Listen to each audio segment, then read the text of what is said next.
Notre 10e gourou, Govind Singh, a autorisé la force pour défendre nos valeurs. Si on garde encore cette éducation des armes, c'est pour se préparer à répondre à l'injustice si elle se présente. Ce n'est pas une action politique, c'est le respect d'une tradition. Il n'y a pas de règles écrites pour nous. Chacun décide lui-même, avec l'amour de Dieu, de faire son devoir. Et le devoir des Niang, en cette mi-avril, c'est de se rendre à Anandpur.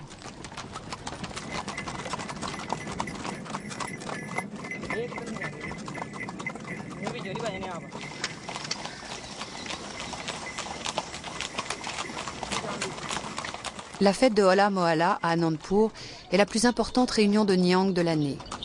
Ils sont des milliers d'hommes à rejoindre cette ville sainte où repose le père fondateur, le gourou Govind Singh. En avril, on fête là-bas l'anniversaire de sa mort.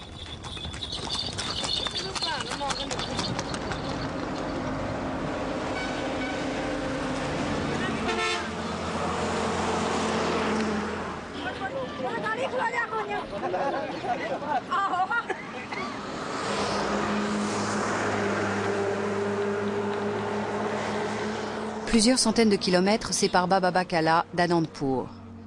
À raison de 30 à 40 kilomètres par jour, le voyage prend une bonne semaine. Tout au long du chemin, les Niang sont accueillis par les villageois. On leur prête partout un champ pour planter les tentes et de la nourriture que les hommes partagent avec leurs chevaux.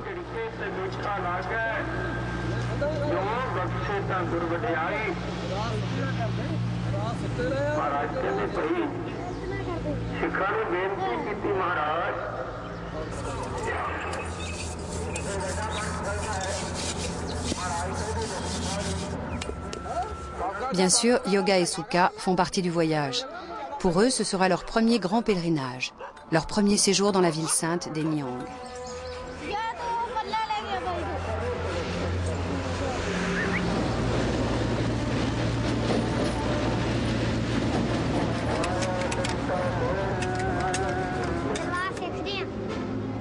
Ici, je m'occupe des chevaux et je continue à apprendre les armes.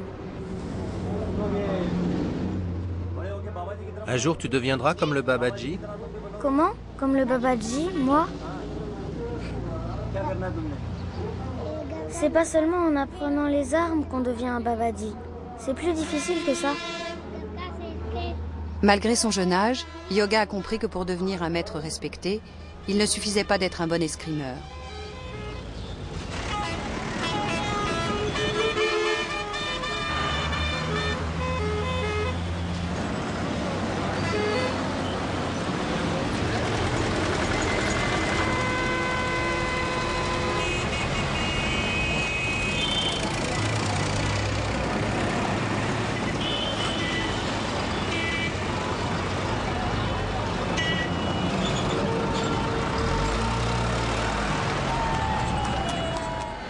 Hari Singh, comme à chaque voyage, est le seul à être motorisé.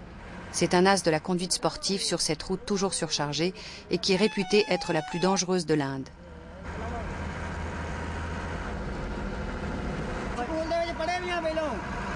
Il n'y a aucun travail au monde que je n'ai pas fait. J'ai conduit beaucoup de camions. Aujourd'hui, je conduis celui-ci, mais demain, je pourrais conduire celui de Dieu s'il le fallait.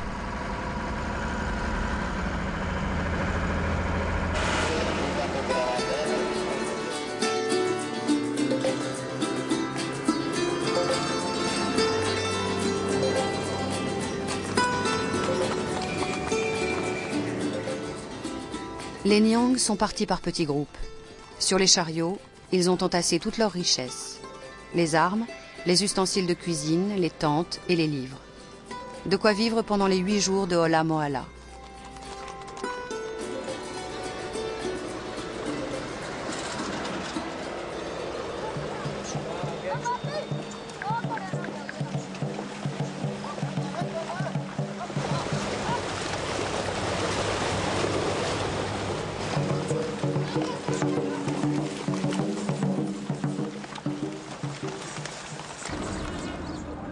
Les Niang chargés des étendards et des tambours sont les seuls à faire la route à cheval.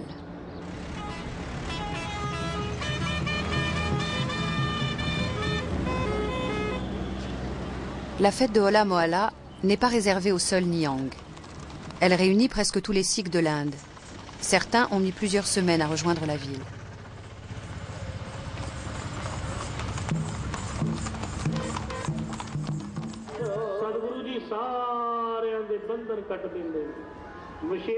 Anandpur est l'une des villes les plus chères au cœur des Sikhs. C'est ici que le gourou Govind Singh a lancé son appel aux armes et c'est ici qu'il repose, dans le temple blanc qui domine la ville.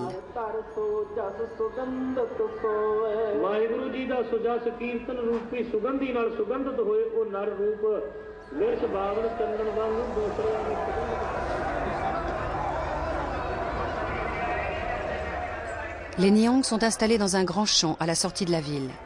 Regroupés par communauté, ils sont des milliers à se retrouver ici.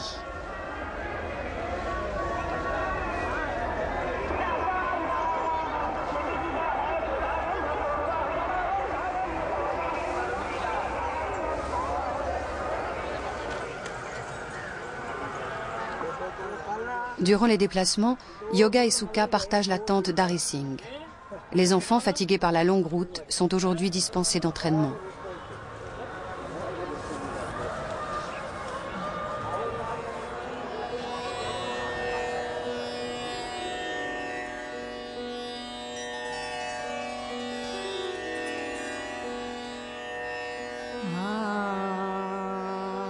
Hari Singh prend un soin méticuleux de sa coiffure. Son turban mesure près de 25 mètres. C'est tout un art de savoir ajuster autour de sa tête ce casque de tissu. Les enfants commencent à le porter vers l'âge de 5 ans. Il ne mesure pour eux que 7 à 8 mètres.